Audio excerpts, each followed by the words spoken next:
centesimo una cosa così. No, sicuro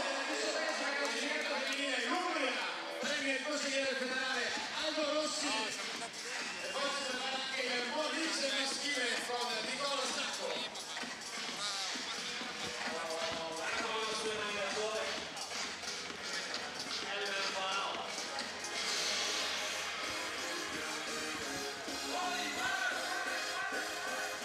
Il Molise maschile ecco che arriva già pronto, una dietro l'altra, velocizziamo così Sport Italia potrà riprendere anche l'atto conclusivo. Secondo me Premiazioni con il podio avanti il Molise, 18° classificato, premia ancora Nicola Sacco.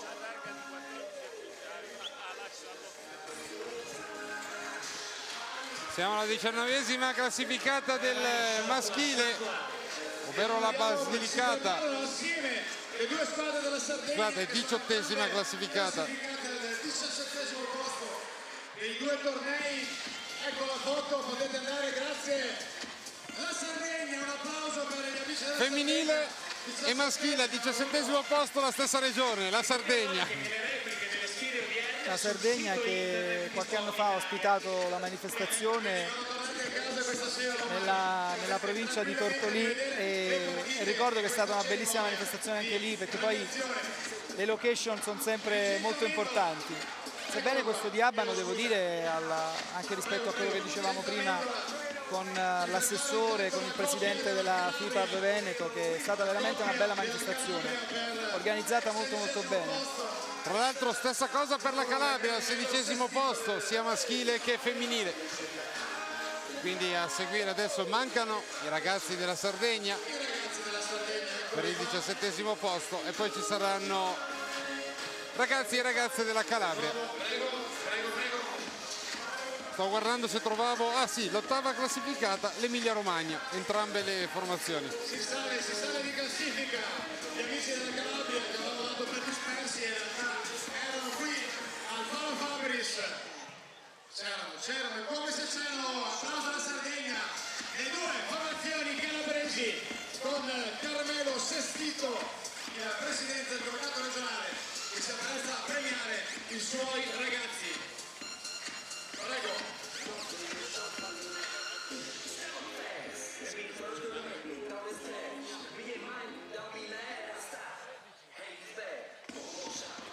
Eccola qui la 16ª classificata femminile, la formazione della Calabria.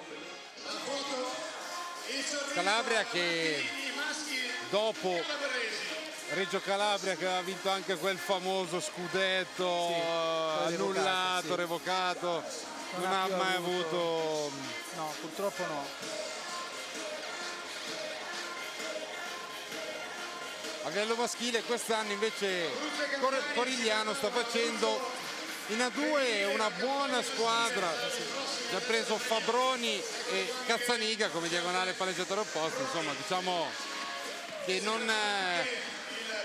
che gli obiettivi della società calabra sono abbastanza delineati. Sono chiari.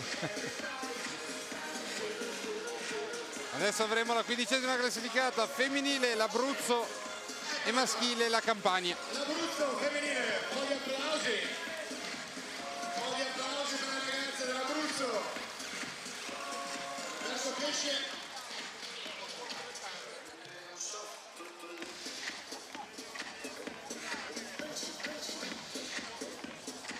Eccoli qua. Hai qualcosa di Campano? Hai qualcosa di Pino Daniele adesso? Se mi interroghi sulla Campania sono preparato. Sei molto preparato? Sì. Vabbè, allora ti interrogo sulla Campania, dai. Magari facciamo proprio il femminile, visto che, Sì, sì. tu sei sul lato femminile. Sì, sì. Beh, qui addirittura in questo gruppo ci sono delle ragazze che conosco molto bene e beh, quest'anno non è andata, speravamo un po' meglio e invece invece i maschietti hanno pagato un minimo il fatto che durante la manifestazione in qualche momento, sai, quando ti capita quella situazione di 20 pari, quest'anno c'era questa situazione di punteggio che ai 21 si finiva a prescindere dal 20 pari. Esatto, ricordiamo, era al 21 secco, non c'erano i vantaggi. Non c'era il discorso dei vantaggi, esatto. Quest'anno hanno pagato un paio di situazioni questo e quindi non c'è tanto, diciamo, da dire da questo punto di vista. Forse con un po' più di fortuna si poteva fare un po' meglio. E beh, le femminucce insomma non hanno fatto granché bene. Vabbè, comunque diciamo anche qui per loro è stata un'esperienza importante che speriamo poi riportino nei rispettivi club. Per ciò che riguarda lo stato di salute della pallavolo campana, anche noi abbiamo Atripalda che sta facendo bene, perché Scappaticcio, il grande ritorno di Scappaticcio e Enrico Libraro nella regione che li ha lanciati, ma anche di Antonio De Paola che comunque ha origini napoletane, e insomma si sta facendo una squadra importante anche lì ad Atripalda. Per ciò che riguarda il maschile, per il femminile purtroppo le A2, vabbè, le difficoltà di Ponte Cagnano, Sala Consilina e Mercato San Severino purtroppo hanno limitato la presenza campana in A2, però adesso abbiamo addirittura 5 squadre in B1, quindi questo potrebbe, che comunque diciamo sì, che non è male. Per una regione come la nostra avere 5 squadre in B1 femminile è testimonianza insomma di un certo movimento, quindi questo quantomeno speriamo ci possa rimettere nel tempo in gioco anche al massimo livello. Ed ecco la 14ª classificata, abbiamo visto la Toscana e ora c'è l'Alto Adige per il femminile nella 13ª classificata. Un applauso per Simonetta Valle, una delle leggende della pallavolo italiana. Prego Simonetta. Simonetta Valle effettivamente è una leggenda perché vabbè, è un'allenatrice di grande spessore umano, culturale, tecnico, se ne può parlare solo bene. E peraltro devo dire che anche lei ha mantenuto quella sua grande freschezza, quella grande energia che le consente di sembrare una ragazza tra le ragazzine. Sì, per i più appassionati di pallavolo, adesso che l'hanno vista inquadrata, potranno ricordarsi di Simonetta Valle nei palazzetti d'Italia. Lei è l'allenatrice per antonomasia, no? Perché effettivamente è l'allenatrice in un mondo diciamo abbastanza maschile dal punto di vista degli allenatori. Lei è veramente un punto di riferimento non solo per gli allenatori, ma anche viene ricordata per questo suo essere stata ai massimi livelli nonostante appunto era una femminuccia, e questo non da oggi ma da tantissimi anni, come ricordavi prima tu. 13ª classificata maschile è l'Umbria. Lì invece il movimento insomma non è male in Umbria, è maschile. Sì, abbiamo quest'anno Perugia è tornata in A1 dopo aver fatto un grande, secondo me, campionato di A2 dove nessuno si aspettava comunque addirittura la vittoria del campionato, neanche playoff, la vittoria del campionato. E poi Città di Castelli in A2 che comunque tutti gli anni fa sempre delle buone annate. Sì, è vero. Peccato che al femminile non ci sia la stessa attenzione.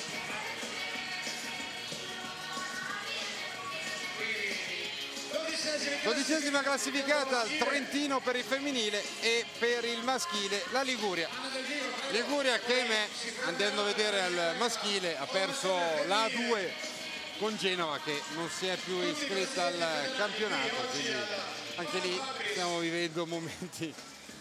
Sì, beh, purtroppo il fatto già solo delle iscrizioni al campionato, 12 squadre, questo vuol dire tanto, cioè, nel senso del momento purtroppo no, dell'economia attuale. Assolutamente, questo è un momento drammatico per la pallavolo italiana, ma non solo per la pallavolo ma in generale per lo sport italiano, e purtroppo ci rimette lo sport di alto livello che poi purtroppo è anche il veicolo attraverso il quale poter coinvolgere sempre più la base. È chiaro che se il vertice, quindi le squadre di Serie A, hanno fatto difficoltà economiche come stiamo purtroppo verificando anche nel numero delle iscrizioni mancanti, è evidente che anche la base poi dal punto di vista della fidelizzazione ne risente un po'.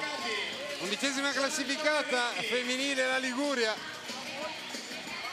mentre al maschile c'è la Puglia che quest'anno, la Puglia nel movimento maschile di A2 ha fatto vedere delle grandi cose. Fino al 23 di maggio, abbiamo testimoniato la finale playoff promozione tra Liguria e Puglia. Puglia che ha vinto 4-0 e Puglia che ha vinto 6-0. 13ª classificata femminile Castellana Grotte, che aveva fatto uno squadrone per salire in A1 da subito, poi qualcosa durante l'anno non è funzionato proprio bene, anche se ha trovato da un'altra parte una Sir Safety Perugia quadrata che ha viaggiato per tutto il campionato alla grande. E la neopromossa, che nessuno si aspettava, Molfetta, che è arrivata a giocarsi fino all'ultimo la promozione in A1. Quella è stata, quella finale di A2 tutta pugliese, è stata veramente una bella serie di finale, partite molto tirate, chiaramente esaltate anche dalla sana rivalità sportiva che c'è in una regione come quella pugliese. Comunque alla fine viene premiata Castellana, che peraltro è una piazza storica della pallavolo italiana per il maschile ma anche per il femminile fino a qualche anno fa, e quindi speriamo che questo possa essere un po' da contraltare a quelle che dicevi tu prima, a quelle rinunce che abbiamo purtroppo avuto nel settore maschile in questi anni, perché quest'anno poi ci sarà una 1 con molte squadre del nord Italia, mentre ci sarà invece una 2 con molte squadre del sud Italia, quindi diciamo che la 2 sta diventando praticamente il campionato, il massimo campionato come espressione per le squadre del sud Italia. Al nord invece si fa qualcosa di diverso. Speriamo che questa presenza si possa riequilibrare prima o poi, magari anche con la speranza che le squadre che esprimono appunto in A2 il sud Italia possano venire un po' su. E per parlare di A2 maschile e a Sud Italia, la Sicilia, 10ª classificata nel maschile, sarà presente nel campionato di A2 con Brolo, che ha chiesto di essere ripescata dopo aver perso i playoff contro Cavriago, e quindi parteciperà al campionato di A2. Nona classificata femminile, la Sicilia, subito dopo i maschietti. Mentre per i maschi al nono posto troviamo il Lazio, che ahimè per l'ennesima volta Roma, esperienza di Roma. però c'è Sora, comunque c'è Sora, che è una bella realtà, oltretutto non è lontanissima da casa nostra, quindi abbiamo anche avuto la possibilità di seguirli, e quindi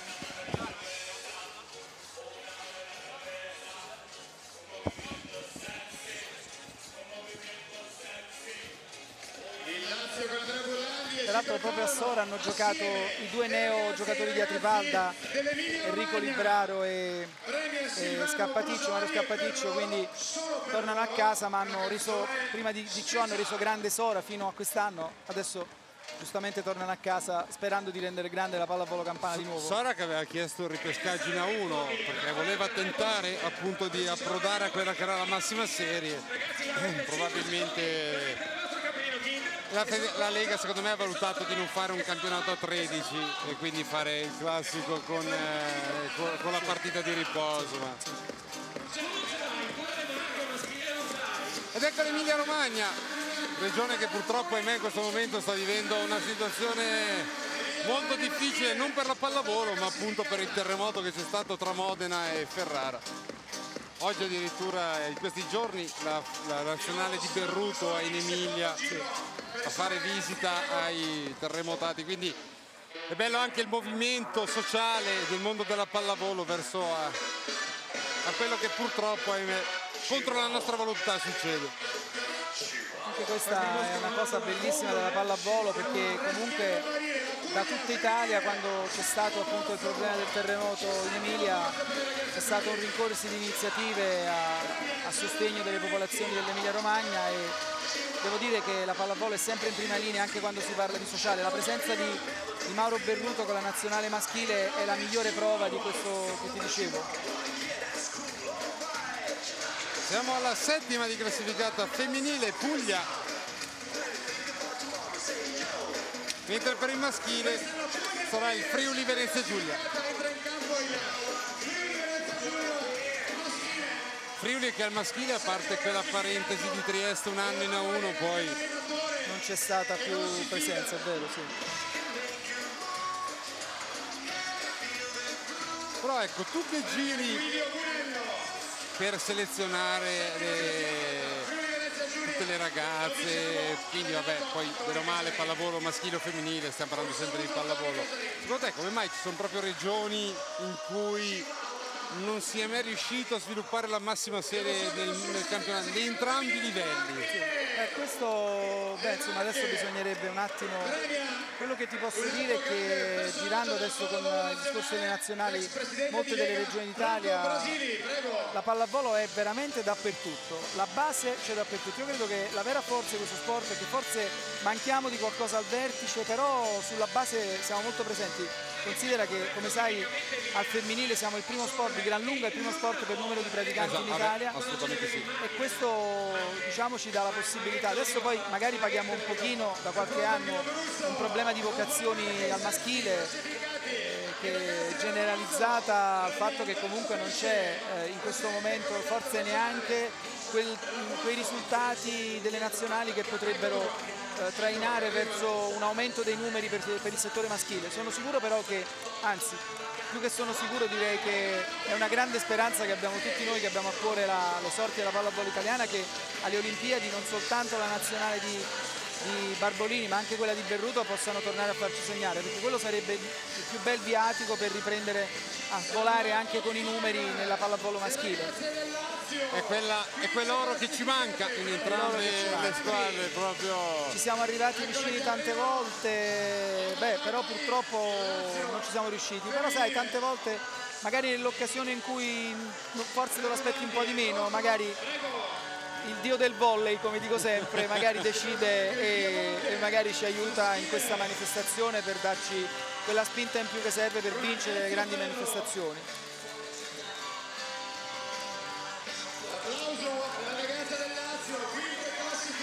Quinta classificata Lazio femminile, maschile Piemonte.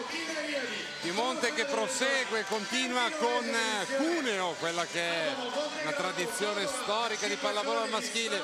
Femminile Cecchieri, che quest'anno sta facendo una squadra anche abbastanza, direi, sì, quadrata con qualche prospettiva. Certo, quello sicuramente. Tanto, insomma, c'è il presidente del Piemonte che ha rischiato Ezio Ferro di farsi realmente male.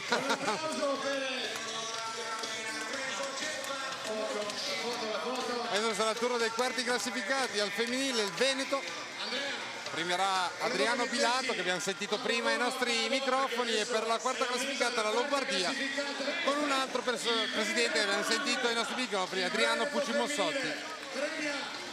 Tra l'altro il Veneto femminile è stato sconfitto in semifinale dalla Lombardia che ha vinto, quindi anche questo loro quarto posto assume un significato importante. Poi comunque sono quelle classiche finali anticipate, sì, che si dicono. Assolutamente. Cosa ha trovato Meoni? Quindi, insomma, anche il Veneto ha delle individualità, delle ragazze interessanti, per cui qualcuno di cui si sentirà ancora parlare in futuro.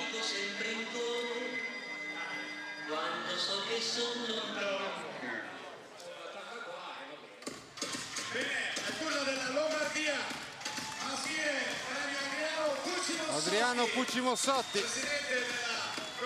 Dopodiché, prima di andare sul podio, ci saranno la premiazione delle autorità.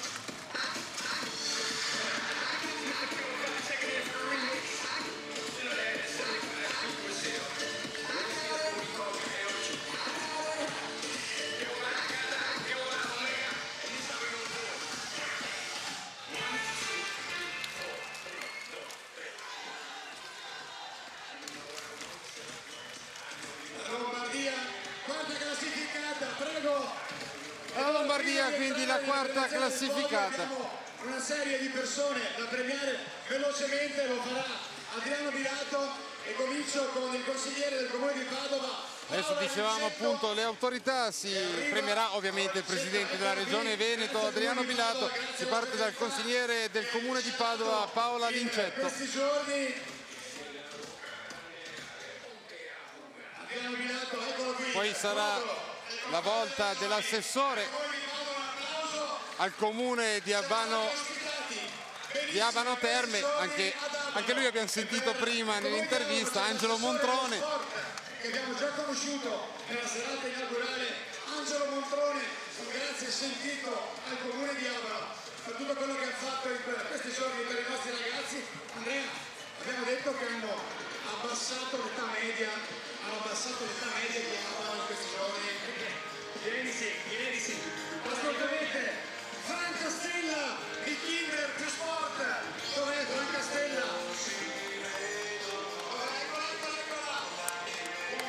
Ora è il momento del responsabile marketing di Kinder Sport, ovvero Fran Castella. Dal 2002 vicina alla pallavolo italiana, a tutto lo sport azzurro. Grazie davvero a Kinder.